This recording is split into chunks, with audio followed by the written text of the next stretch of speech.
Welcome to our short Webinette on making and keeping order promises. Let's get started. So this is enhanced visibility for distribution and manufacturing enterprises who do their own distribution. So the business case for this functionality is that it's targeted to distributors or manufacturers who have multiple distribution centers. Generally, these are companies who are predominantly shipping from stock, and it's particularly targeted to companies that have multiple distribution centers, whether they're owned by themselves or whether they're 3PL distribution and fulfillment centers. Their stock levels and demand are variable, so it's less easy to predict at what distribution center the demand will come and to have the appropriate levels of stock available, although of course we have a distribution planning in order to help with that. Each of these companies will experience competing kind of constraints and preferences in how they want to fulfill their orders. So the needs in order to do that would be they're striving to meet a customer's delivery date or dock date without committing to something that's impossible for them to do, and but making sure that they actually do what they have committed to. There are also reasons to ship from the closest distribution center. So this in particular minimizes the freight cost between the DC and the customer. And there's also a high value in shipping an order complete. So instead of from a single site, I should specify. So instead of breaking up a shipment, if I can ship it today from 3 distribution centers, that ends up giving me a less than truckload from each of those distribution centers versus shipping from 1 distribution center might be a full truckload. And what that does to their operational statistics is that they end up extending the transit time because less than load trucks have to make multiple stops. It increases the freight cost because the actual rate is higher over and above the transit time. And of course, it decreases customer satisfaction because they end up doing multiple receipts against the same purchase order. It's an inconvenience, it's extra paperwork, it's extra transactions that need to be processed in their own systems, in the receiving customers' systems. So what's the answer that we're proposing to this business situation? Well, what we're proposing is based on a flexible, modern, connected ERP backbone that gives us a 360-degree view of many different aspects of our business, whether it's from the customer order, our inventory, other demand, the customer account itself, etc. So we're looking for a high visibility solution that addresses some very complex business logic and decision making.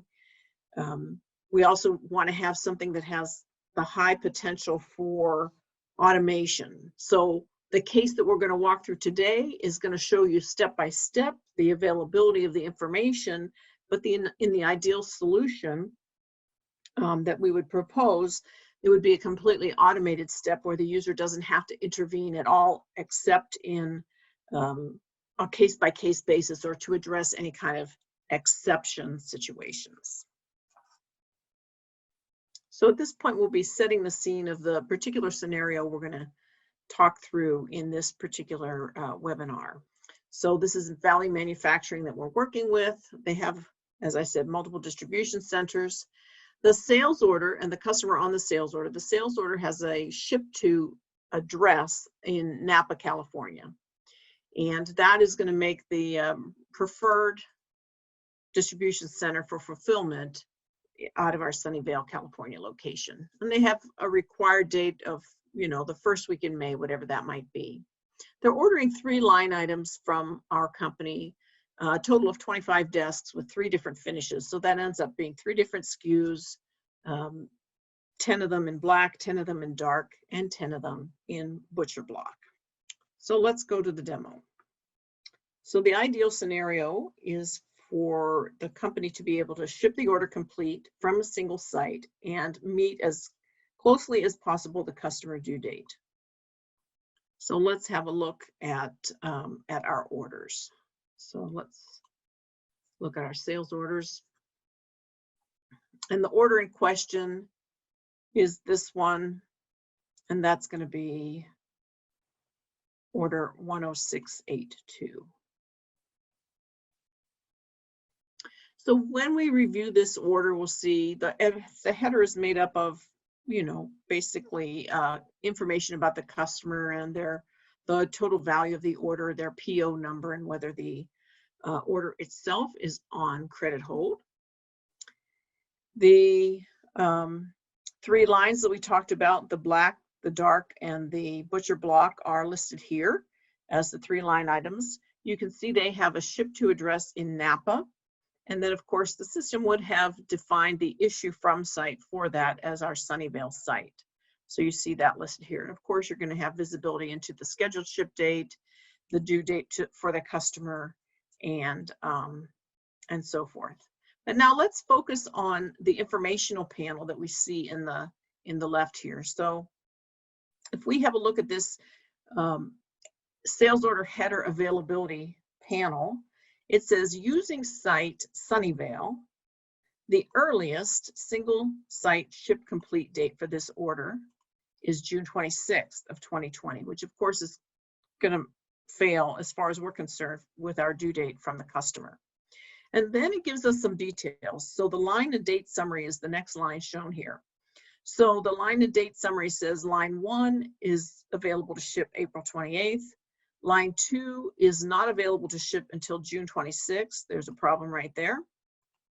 And then line 3 is available to ship May 13th, which may or may not be a problem.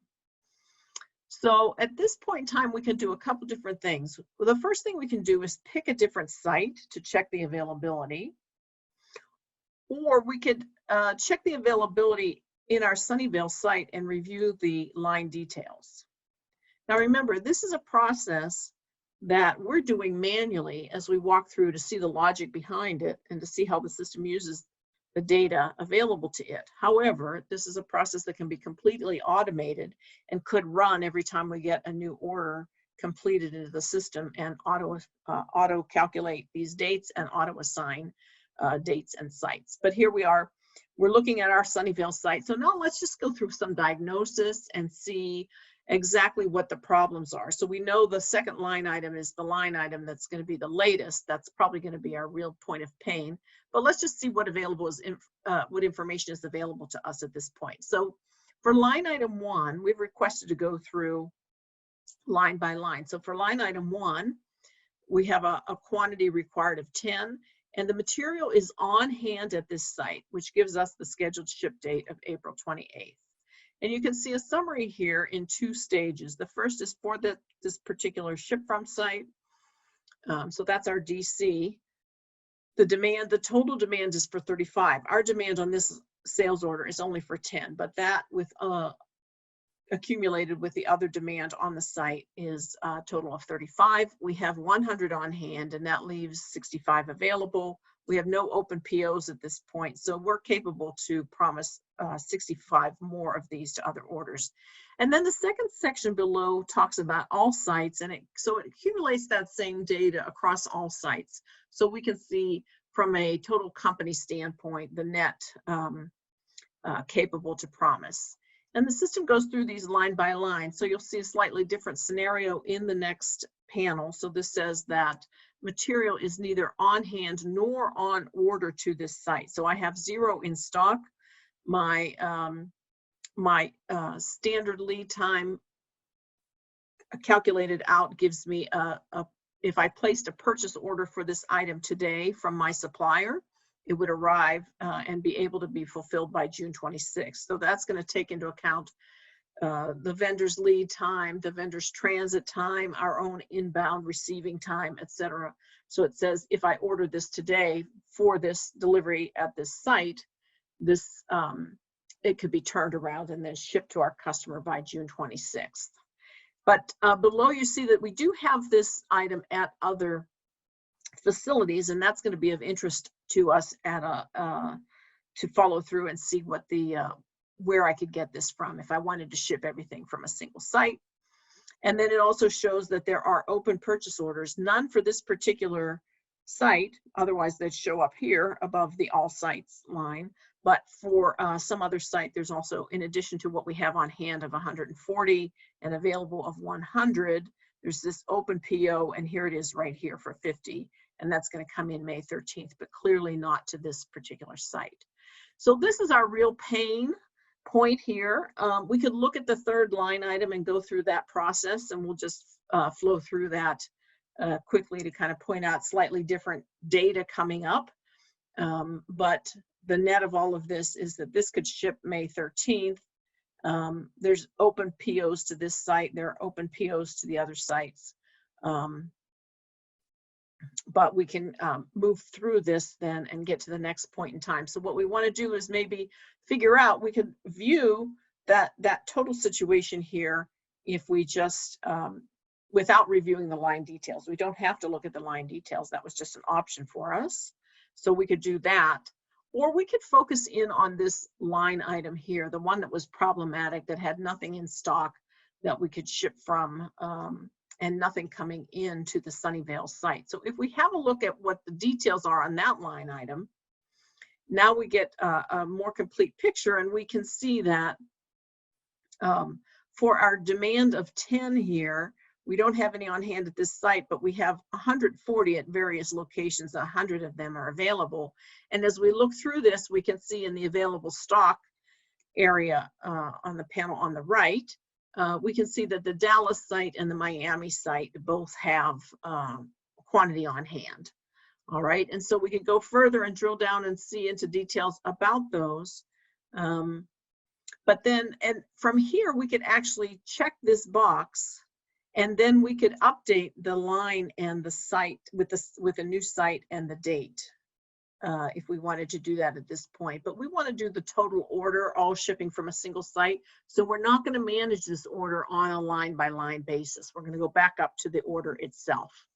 So at this point, we see we have two possibilities, Dallas and Miami, as potential distribution centers that we could ship this, these goods from and potentially meet our customers' date, and we'd like to do that. So the closest one of those is the Dallas site. So I'm just going to back up to the let's undo these highlights.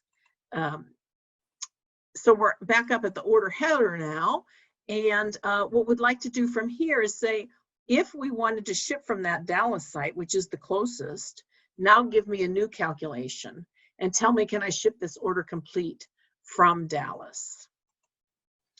And so I'll just hit the next, and it comes back doing the new calculation. And it says that the earliest single ship site complete for this order is April 28th, which is of course today. And that's a great date for us. If we ship it today, then we can go ahead and we can meet our customers' May 5th dock date, right? So, and then we see the details shown here, and shows us line by line what the ship dates can be. And then from there, we could look at the details. We're not going to look at the details at this point because we've seen that we can complete this order.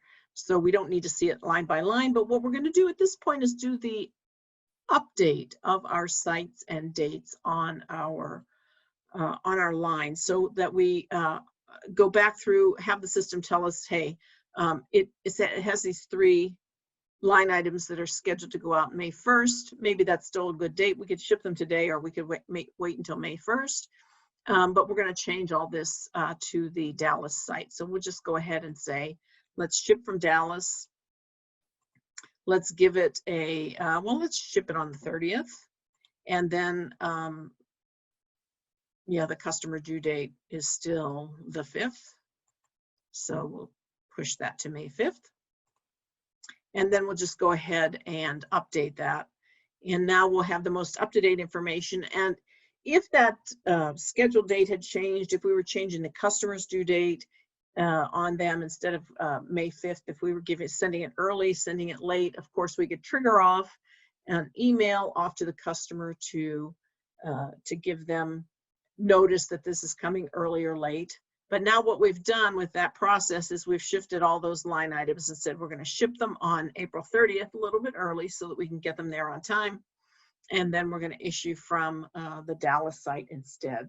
So that now that order is complete. We're going to satisfy our customers' requirements and get that to them on time based on these calculations. So what we've seen is that the system calculated a complete order ship date from the closest site. It also calculated at our request the earliest complete order ship date from any given site. So we did that from Dallas, but we could calculate that from any site. It calculates the nearest earliest complete order ship date from a single site, the earliest ship date from multiple different sites, the override ship date, and the ship date on a full order. So it allows us to override that shipping site and do a new calculation and a new update on the shipping site and the ship date for the full order, no matter how many lines were on there. So we had 3 lines on there, and you know, we could have 20, 50, 100 lines on there. And it can be hands-free. So the process that we went through to illustrate this for you today was step-by-step showing you the process in the, but this can completely be triggered to handle in the background as soon as an order is flagged as, for instance, firmed, and the order is updated as firmed in the system. Then the calculation can proceed and the system can figure that out and could override the default ship sites and and calculate the proper dates. And then that information could be returned to the salesperson, customer service, to the customer himself. All right, and then all of that is checking against what's in stock and available. So it's taking into account other demand. So whatever's on hand, less existing demand, and it's date sensitive. So it's working within that window of what the well, the longest window there is potentially what the lead time is from the vendor.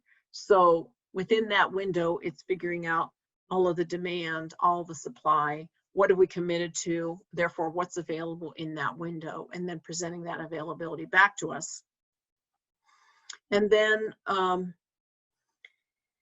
the order, it could take into account what's on order as additional supply in that same date sensitive window. So it can, it takes into account purchase orders. It could also take into account, if it's a manufacturing company, purchase orders and work orders, and also transfers and replenishment that are being generated through MRP and or distribution requirements planning. And then for anything that's not yet ordered, it takes into account that lead time calculation that I mentioned earlier. So it's figuring out all of the potential for those items that have no supply.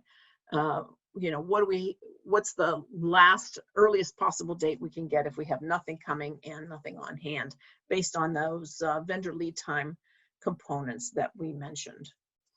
I should say it's more than vendor lead time, it's internal lead times as well. So it could calculate off of our receiving time and QA inspection and so on and so forth.